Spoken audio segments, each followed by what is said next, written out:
How do you build $1 million business in 44 minutes? Kind of like this. I actually did it in about 36 minutes. Today, I am talking with Shafkat. Her company is called Jettrav. It is a white glove travel agency. But about halfway through the conversation, I started to think that there's a much better opportunity here. And we completely flipped it and came up with a very different business model, very similar business, different business model.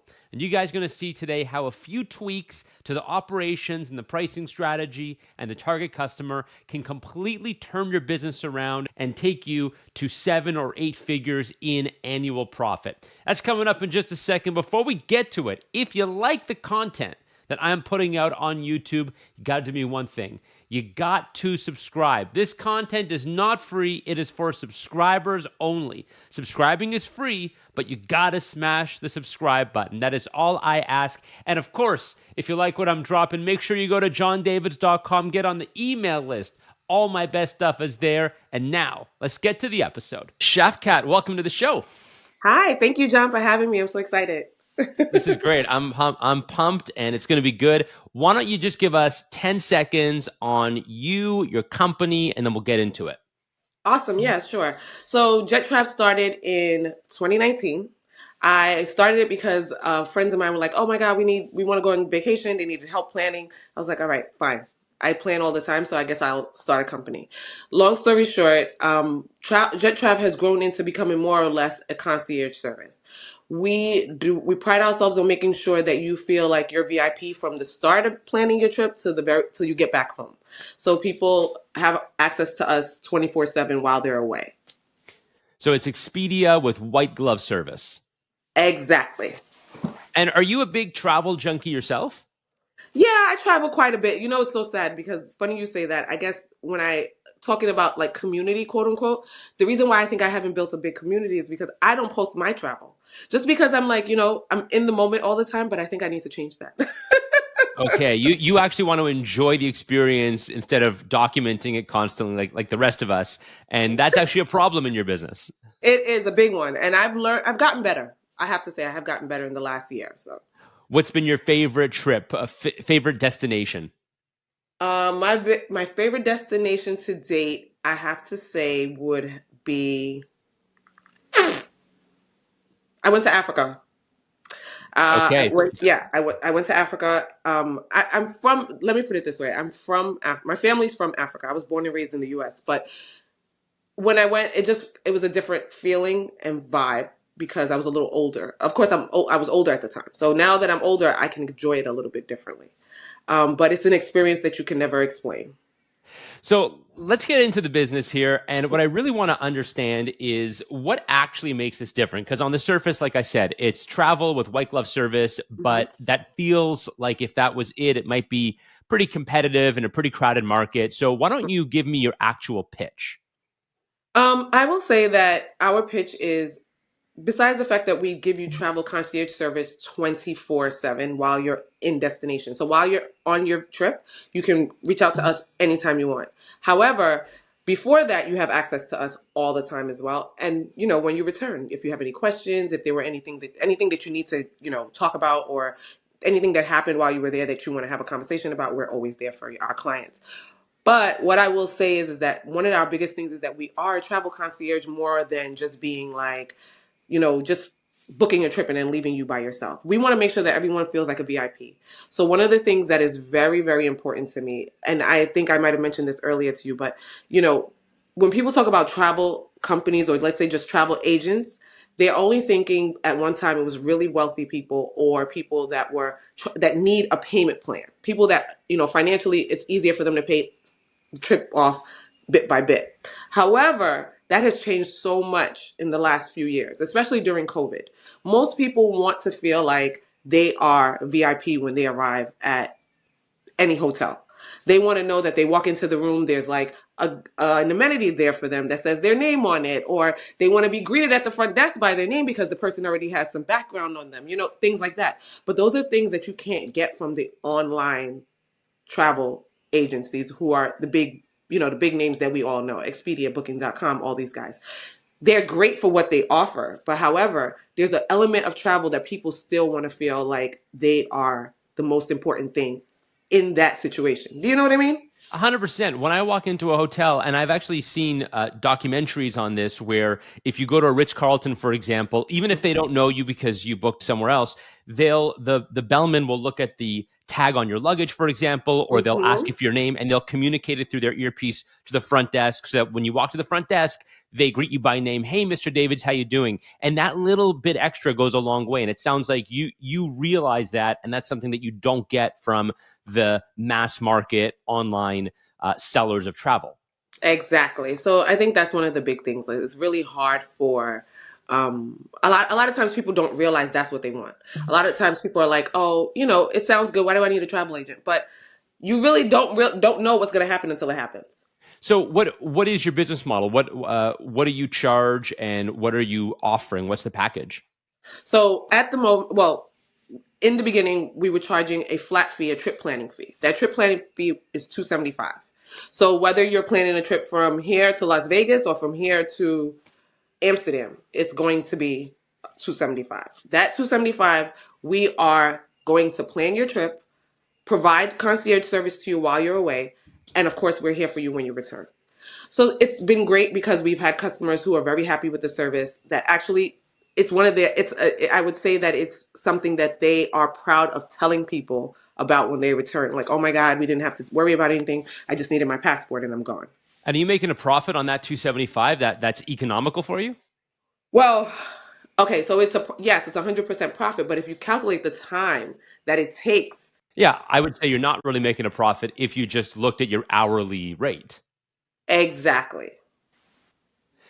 And so, give me a little more understanding? How many customers do you have? How much what's your close rate? If someone comes in the door, are you closing them 90% of the time? Is it more like 20% of the time? I would say we're closing probably like 68% of the time. That's a random 68, number, but I would say 70. Let's just put it at 70.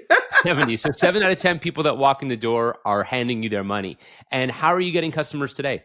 It's all been referral at the moment. Like people that know people, people that, maybe we met and we have a conversation like this and they're like, "You know what? Yeah, I need your service." So I'm going to look into it. So Is this a full-time gig for you, or do you have another job or another business? this is full time. This is full time. I take on other things just to make sure that I'm okay. Because travel does have seasons, but I have learned that even though travel has seasons, we have some customers that, like, for example, buy our service to gift other people. Of course. So So there's a whole bunch of ideas that I can think about in terms of what's the go-to market, what's the ideal customer. Before I share anything, though, I'm curious to know from your perspective, what is your ideal customer, and what does that look like today? If you could paint a picture of, maybe it's someone you've worked with over the last few months, who's that ideal customer, and why do they love you? I would say our ideal customer is usually busy professional who just doesn't have time to figure it out. Like they're just like, you know what, we need to get this trip on the books.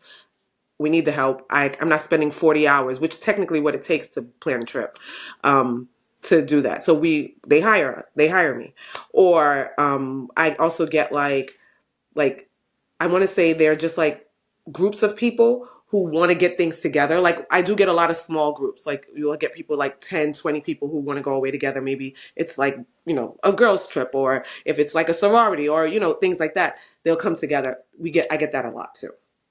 And what are you thinking? You mentioned when you sent me a message that you Mhm. were looking to build a community. So what does that mean to you? I feel like I always read about people building community and that's how that's how they increase their growth, their sales growth in many ways. But I feel like for me, I don't know that JetTrev has that, if that makes sense. I feel like we have our customers, people who want to travel, but that's about it. Do you have any kind of social media? Are you making videos, Instagrams, all that kind of stuff?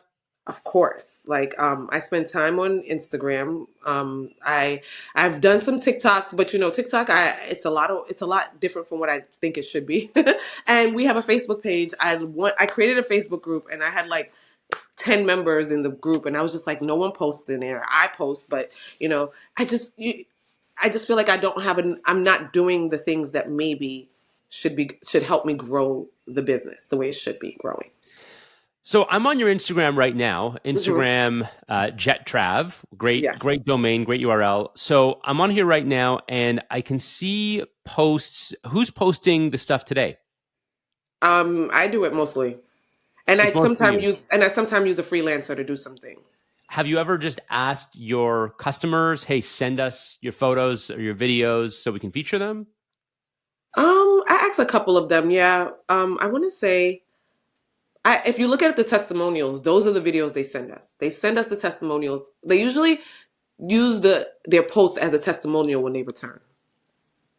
So to me, this feels a lot like a referral business. And you mentioned that you're getting a lot of referrals. So people use your service, they're happy with it. And then what's that customer journey like? They come in the door, you give them the service, and then post service or post trip or even during trip, what's that interaction like between you and the customer? Newsletters, I send out a newsletter periodically. Try not to send them too much. Also, we reach out if there's like something going on, or like we have deals, for example. So we have a WhatsApp broadcast list. I ask people to join the broadcast list. Some do, some don't. Are you doing any kind of a sequence? Like, for example, when customers come in and they go through your service, are you like sending them a planned sequence of emails like, hey, a day after you return from your trip, you get this email from me. A week later, you get that from me. So they do get emails from the time they book the trip till they go on the trip, and then when they return, we send a feedback email. And I think it's just one feedback email is what I send. I don't really send anything after that. Maybe I'm missing an opportunity there. What system are you using to do these emails? I use MailerLite. Miller Lite. Okay. Is MailerLite. that right? So something, I mean, there are services out there like Infusionsoft. I think it's called Keep now. Okay. And there's different ones. But essentially, so here's what I'm thinking. I'll throw out an idea. And just to take a step back, community is a big thing. So if you were to just say, hey, I want a community strategy, the way you do that is you pick a platform. It can be TikTok, it can be Instagram, it can be Pinterest, X, whatever the platform is. You just need one, and you would go hard on that. And you'd be spending 2-3 hours a day making content and really making great content. And the truth is, that's something that you can and should do, but that's sort of a long-term strategy. I think the place people get confused when it comes to community building is they think that that's the first thing they should do when they launch their business. The Hmm. only time you would do it first is if you already have a community. So if you already spent 5 years building a travel community and then you were launching a business today, cool. That's like community and then you're building a business. But if you're launching a business today and you don't have a community, then what you really need is revenue. You need cash coming in the door. You need cash over community. And so what I'd be looking at is what are the fastest ways that I can bring cash in the door? And the Hmm. two fast ways to do it are through performance based paid advertising, Hmm. Google and Meta. Hmm. And the second way to do it is through a controlled referral system. And I'm going to talk about that second one now because I think that you have a lot of low hanging fruit. So here's what I'd be doing. I would set up MailerLite. I don't know, but whatever email drip software you have. So email drip software is like I can set up a sequence of emails and program them. This one goes out on day one. This one goes out 3 days later. Hmm. And if they click a link in this email, they then move into sequence number two and they get this Hmm. email 3 days later. So there's all kinds of ways you can control that experience. And the nice thing about that is that when you have 10 people who are all in different phases of their interaction, you don't have to keep track. Oh, I've got to email Becky tomorrow. I've got to email Stan on Tuesday. Like that gets very cumbersome. So what you do is you set it up so that during the before and during the experience, they get a bunch of emails, which I'm sure you're already doing. And then afterwards, they get a, hey, how was your trip email? Hey, send us your photos email. And then what I would do is I would ask them for a review. Are you asking for Google reviews? I do ask for Google reviews. Yes. And do you get a good response rate on that? Sometime. Not as Okay. much as I should, because I think on Google, I think maybe we have 7 reviews, and I send it out to every single person. Like, hey, everyone that's used our service, and some people write back, some people don't. They're happy with the service, but they just don't take the What's the time to do it. total number of people that you've served? I want to say at this point we are at probably 700. 700 people and you have 7 Google reviews? It's weird, I know. Oh God. Okay. You should be at least 10, 15%. So here's what I would do. Simple hack. And it'll cost you a bit of money. So, but don't worry, we're going to raise your prices before this call is over. You are going to say, hey, here's a $5 gift card. Could be a Starbucks gift card, Amazon gift card, no more than $5. And the reciprocity factor is huge. I've got a buddy who has a small business who does this with $5 gift cards, and he gets Google reviews from almost every single person who Okay. uses his service. Say, don't ask, can I send you a gift card? Say, hey, here's a $5 gift card via email or mail, whichever you prefer. And in return, all I would love, I'd really appreciate it if you could just leave a Google review, and people will feel the reciprocity and they will do it. Okay. That tends to work, and it's completely worth the $5 Okay. because people, when they're searching Jettrav, they're going to look at you on Google and on Yelp. And if they don't see a ton of really happy customers, they're probably going to pass you by. Exactly. So If we I would come up. throw into your post sequence, hey, give us a Google review for $5. And then what you could also say, and you could either use an incentive, it could be the same $5 gift card. You say, and I would love it if you could give me a referral to somebody that might also love the service. And I would even put that as part of your onboarding or pre-trip call. Be like, hey, everything's planned out. You're going to have an awesome time in Greece. I can't wait for you to be there. Hey, Sarah, before you go, just one question. You mentioned that you have a sister, a brother, an aunt, an uncle. You mentioned that your mom had been there. That's why you're going. Would you mind if I send you some information or if I send you a special offer? Is there someone that you would send this to? I Mhm. would be more direct with that at a moment of really, really high likelihood because they're so happy. The dopamine's flowing. They're excited about their trip they're going on in 2 days. And that's when I would ask for the referral because they're going to be super happy. Exactly. Agreed. Agreed.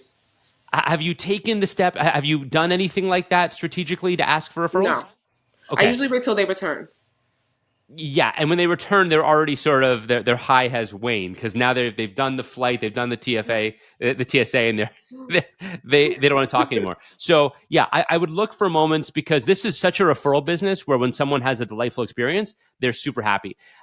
Over time, what'll start to happen is you're going to build a list, and then as part of the sequence, so we've done a few things in the post sequence. We've asked for the Google review. We've asked for the referral if we haven't already gotten it pre-trip. I kind of like that pre-trip though. And the third thing I would do is I would start to give them a community experience, and whether it's your Instagram that you're building or your Facebook group, but the groups, especially like your first 500 or 1,000 members, is like a person by person experience. It's not, it will go viral at some point as your content gets good enough, but it's really about saying, hey, person one, come into the group or come into the experience. Hey, person two, come into the experience. And there's got to be something of value for them. And that's why not everybody's going to do it because not everyone's going to want to just stare at travel photos all day. But if you have travel enthusiasts and you're constantly giving out good information, hey, you should be checking this place out or add this to your bucket list of trips. Mhm. That's when they might want to be part of your community, quote unquote. Okay. That makes sense. I've got a few other things I want to talk about, but any Okay. questions so far? No, no, no. I'm just excited. What about paid ads? Are you running any paid advertising? I did that for a little while last year.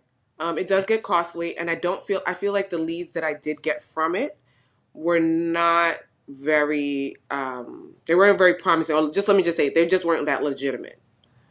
They were looking for bargains, I bet. Yeah. Yeah. And that's not always the case. So let's talk for a second about two things. I want to talk about your channel strategy, where you're actually finding large buckets of potential customers. So referrals is one of them. I think that's going to be your number one channel. Hmm. And the second thing is, what about corporate travel or just like I'm going to say country club travel, places where people with money congregate. So corporations, of course, have a lot of money, but and then there's individuals that have money. Are you targeting any places where people with money congregate? Recently, I did do some outreaches at a golf course. Recently, I asked the manager of the golf course if we could sponsor one of his upcoming tournaments this year, and he said, "Yeah, sure, no problem." He said, "No one's ever asked that before," so which was interesting to me. So yeah, so that was one of the things that we did. Um, I also reached out to a few luxury apartment buildings to host one of their you know, community nights, and we would bring in our supply partners as well so that they could learn about the different suppliers that we work with, and then also learn about our services. So those are the two things where I've like looked at to see if we could get new customers. I love that. I love targeting the high end apartments, and I bet you have a lot of those in New York City. Hmm. So if you went to a high end apartment and you had like a wine and cheese night, and Yes. you talked about, was that the idea you're going for? Hmm. So a wine and cheese night, and you don't pay for the wine or the cheese, I assume. I will, because I You think that's will. the only take that we would get for people to say, well, why would we want you to come? Like, what is the point of having you? What would be their benefit? So it's okay if we sponsor the wine and cheese. Well, you sponsor the wine and cheese, but is there cash coming out of your pocket for the wine and for the cheese? Well, I did ask two of the supply partners would they be willing to, uh, you know, take the bill on for it, and they were like, yeah, sure. Just let us know how much it is first. Right, totally. So right, so you're paying for the wine and cheese as far as the apartment building Yes. goes, but I want to make sure it's not going to be your pocket. So what you're going to do is you're going to find partners, local wineries or just startup wine companies, breweries, Okay. candy companies, other entrepreneurs that are local that want to be a part of this, and you're going to be doing the presentation. You're going to be doing. You could have like, here's my top 5 travel destinations for Hmm. 2024, and you're going to have wine and candy and cheese and whatever else is going to be there, and you're going to host it in the party room of that building, and then Hmm. people are going to come and you're going to be there having one-on-one conversations with them talking about how awesome JetTrav is. I think that's a brilliant, super low cost. It costs you nothing but time, pretty much, maybe some Hmm. balloons or something, and that's really cool. Okay, so that's one thing, and then the corporate travel piece was something else. I wonder if there's a corporate travel play. Have you tried that? So one of the I spoke to someone in HR of a company recently, and I said, you know how every company gives their employees perks. If they bought a subscription, a travel planning subscription for each employee, it would become a perk the of your employee benefits package. She said it was a great idea. She would run it by the team because I mean they they buy into other services like gym services and things like that. So I don't know. We're still talking about it, but I need a push. I need a bigger push, and I guess I don't know how. I wouldn't say how, but I don't know who is the right people to talk to about that. Are they smaller?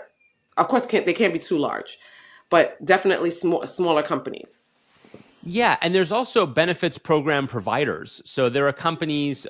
There's one. I don't know a bunch of them, but there's one called League. There's a few companies that provide benefits plans for companies to administer. Hmm. And so if you could be a provider of like, hey, we do travel, so the company pays X dollars or whatever the model is, but the point is you're getting paid by either the administrator or the end company, and the Hmm. service you provide is white glove travel, which employees, and you could push the benefits. When employees actually take their vacation time and travel, they're more happy, productive employees. So I Hmm. like that a lot. That feels like a tougher swing to me because you've got a lot of red tape in there. Whereas walking to an apartment building and asking the building manager if you could host a wine and cheese night is like a 5 minute conversation.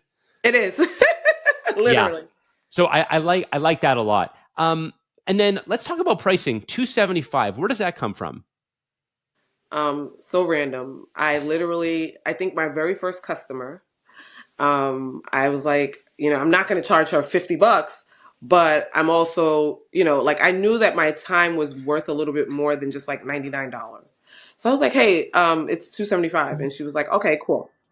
And she paid, and it was like, all right, well, if you're going to pay that, then I guess it makes sense. Then we'll just go with 275, So that's where that came from. I didn't put any math to it because it takes. Now that you say that, it does make sense because I would say it will probably take approximately 5 to 8 hours to plan the proper trip for two people.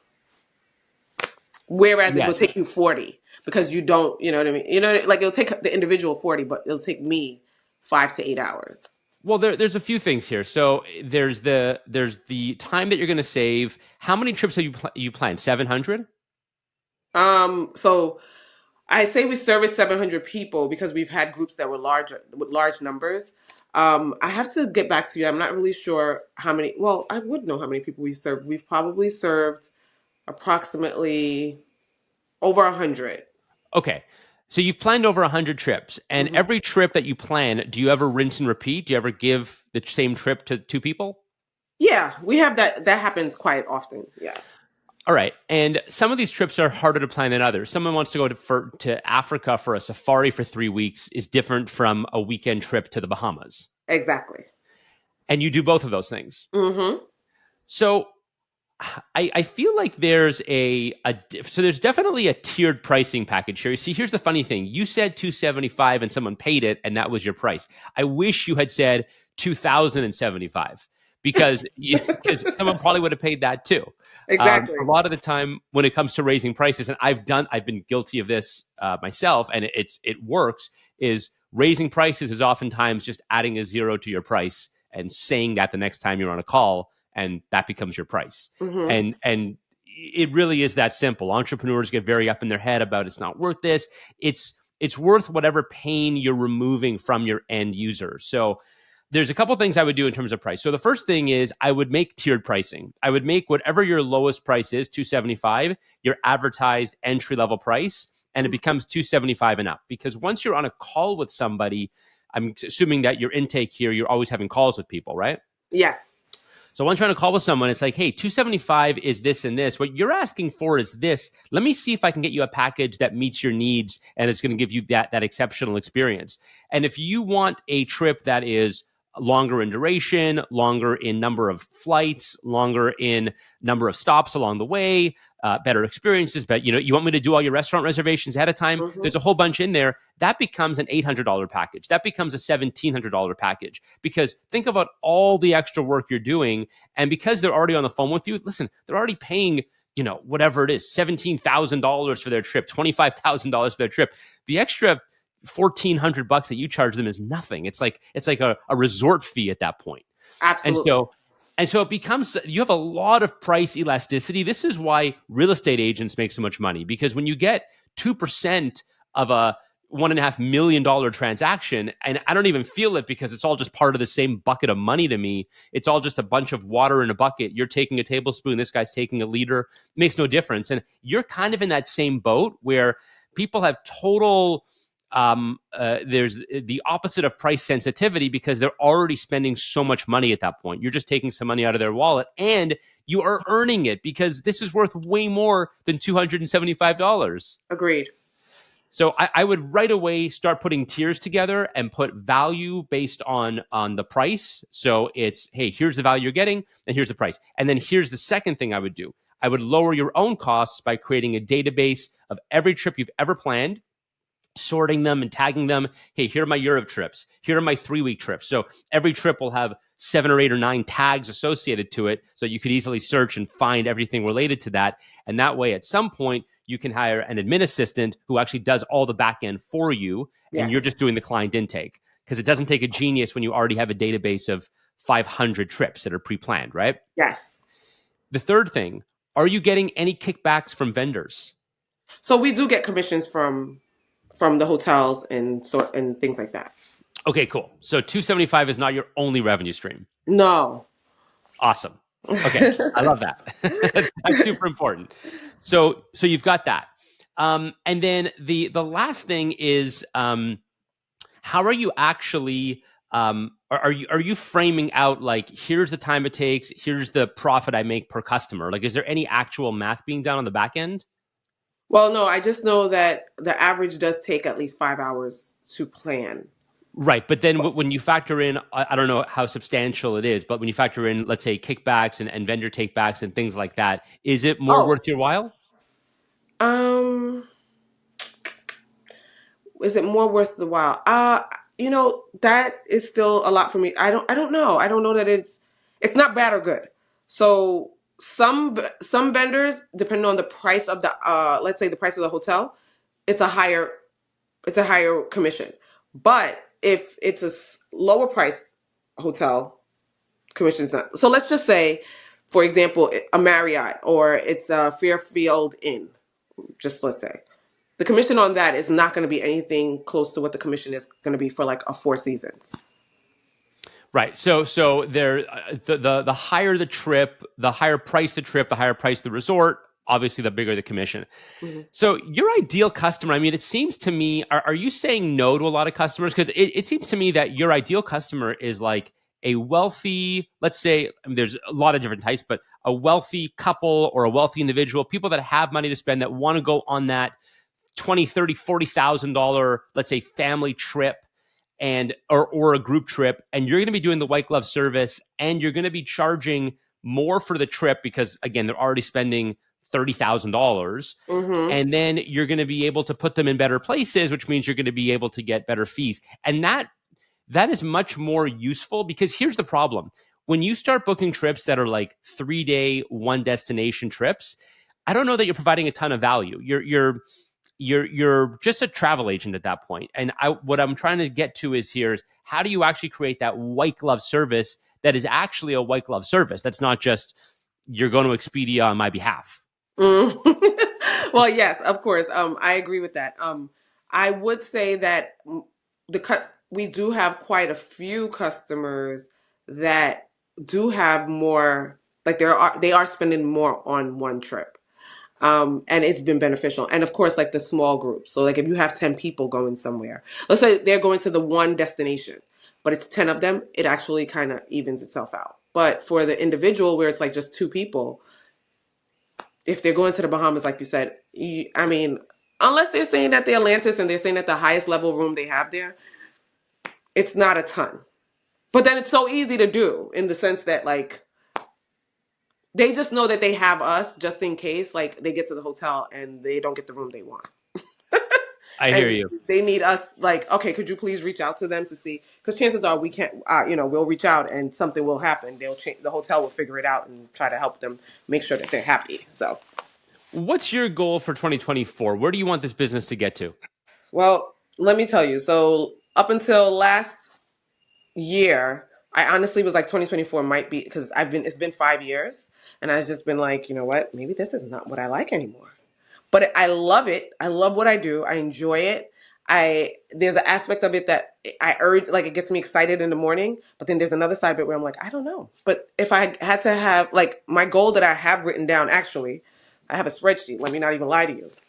The goal is to make, which sounds maybe a little outrageous, is to make $1 million in not revenue, but profit. And it sounds impossible, but I feel like it's doable because somebody's It's probably out very there doing doable. it. It's not impossible, but you have to make one big shift. But finish off your thought there. Hmm.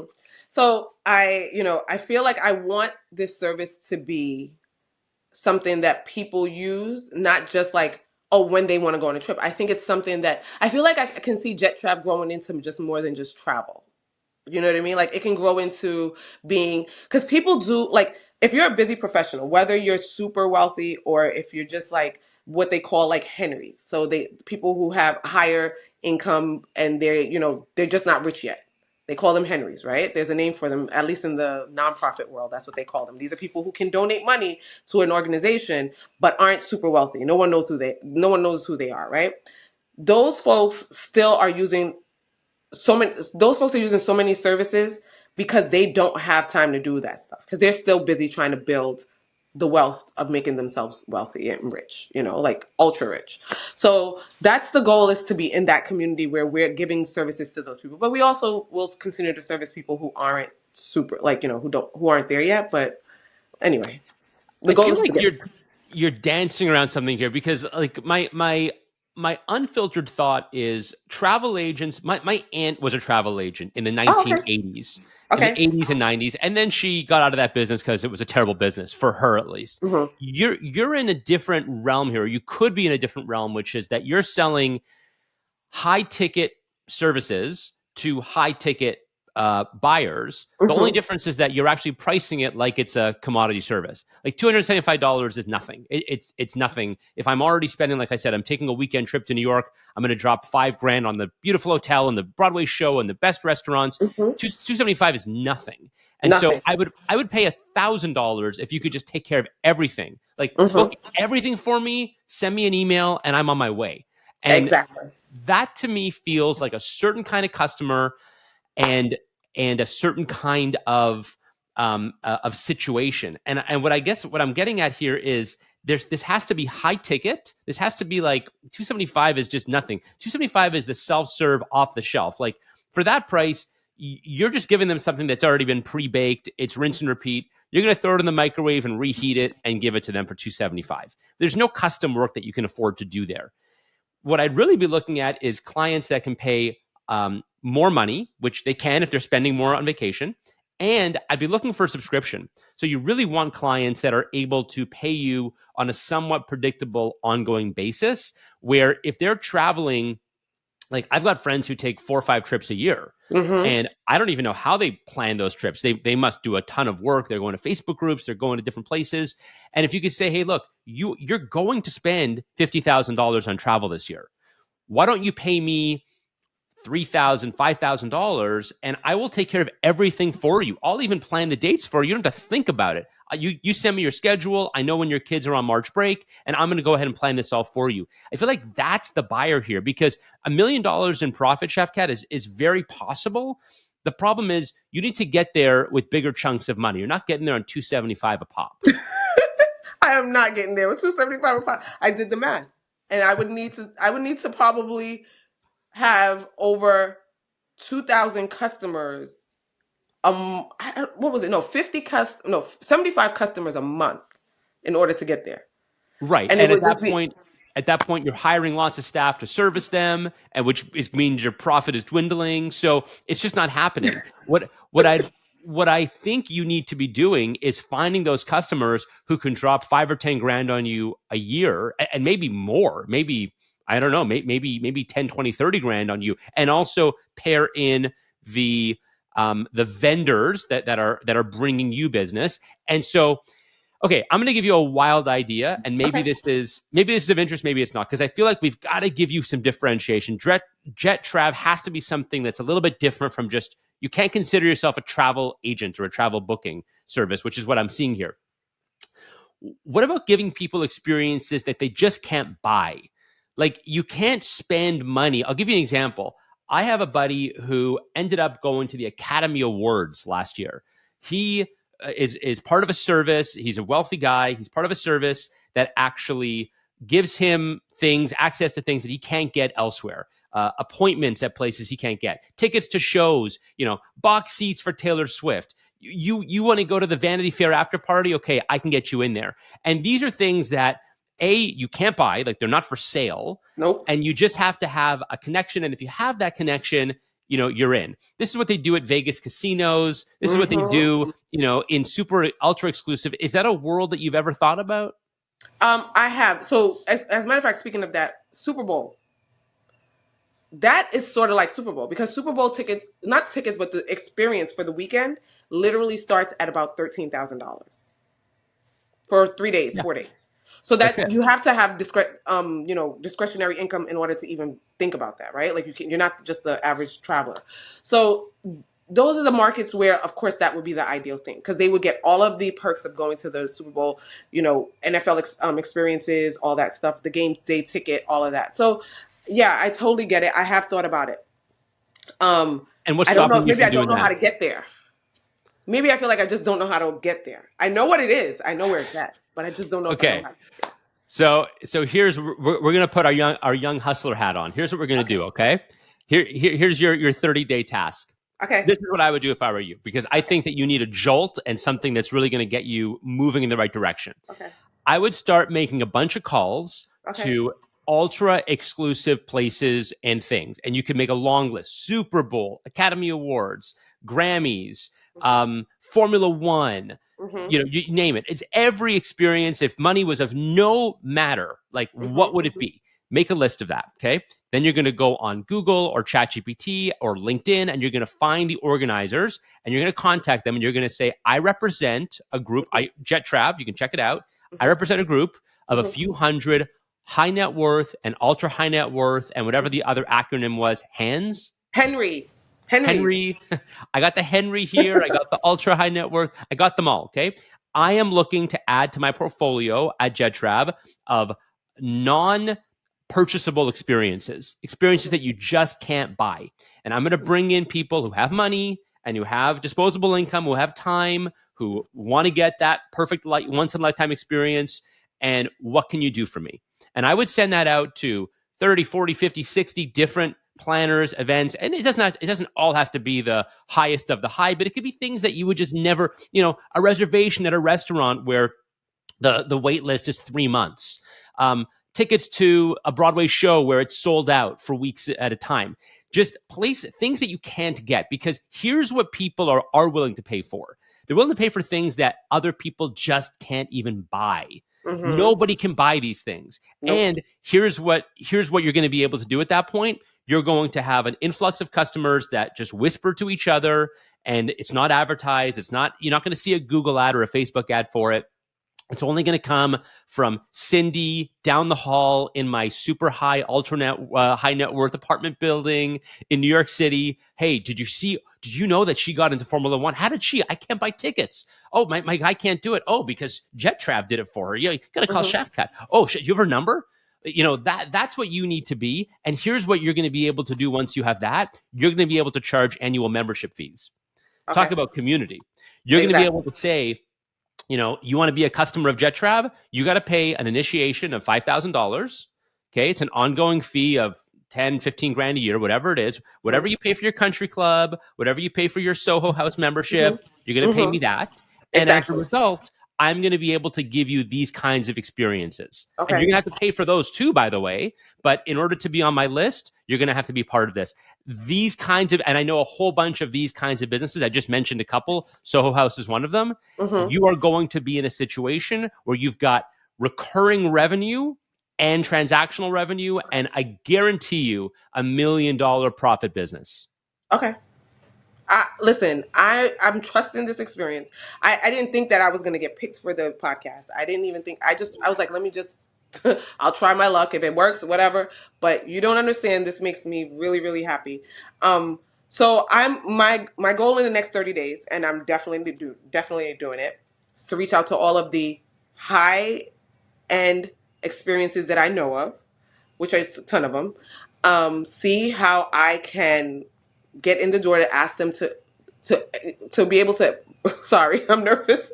To figure out a way to bring my high net worth clients to them for an experience. It's money. I mean, it's money. That's all Yes, it is. If you exactly. have, do you have of the 700 people that you have? I'm guessing you have emails for them. Most of them. Yes, but most Oh, of the people, so that 700 is from a group. For example, like I planned a group trip for people for a group. So it was a church group and they don't have a ton of money. They're okay. not the Do you people, they're have do not you the have ideal people that client. have money? I have maybe like 3 or 4 that I think Okay. can afford this stuff. Okay. You have three or four. So, do you know what they would want? Like, or could you ask them, "Hey, I'm planning my 2024. What do you want? What's something that just wave a magic wand you could get?" Could you ask them that? Absolutely. Okay. If you could ask them that, and then you could go get it. And here's the thing also, price tag, I don't want to say price is irrelevant, but price tag doesn't really matter that much right now in this conversation, No. because you know that if you're going to get front row, whatever, tickets to the Super Bowl, like you said, $13,000, my And price is that's entry level. exactly. So if I could write you a check right now for $100,000, could you give me this? Cool, great. Front row seats at the Sphere for you two, awesome. That's what I want. It's $100,000, but don't worry, Doug over here is going to pay for it. Like you know that, okay? And even if the first couple experiences you don't make a dime off of them because you're just moving the money, you need to do 2 or 3 or 4 of these to show that JetTrav is the place to come. But this is where I see the opportunity. I see super ultra high end subscription service that is like, if you're there, you've made it. Okay. Okay. I like it. I know I'm giving you a bit of a flip here because this wasn't your business when you walked in, but I want you to actually be able to get there in the next 2 or 3 years. And I don't think chugging away at the 275, tire kickers is going to get you there. No. Let me tell you when I tell you, I know it's not.